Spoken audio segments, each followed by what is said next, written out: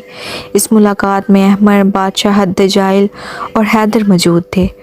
حارث نے ایک گہرا سانس لیا اور سخت لہجے میں کہا، احمر، حیدر کو واپس انسانی دنیا میں لے جاؤ۔ یہ الفاظ سنتے ہی حیدر کی آنکھیں نم ہو گئیں۔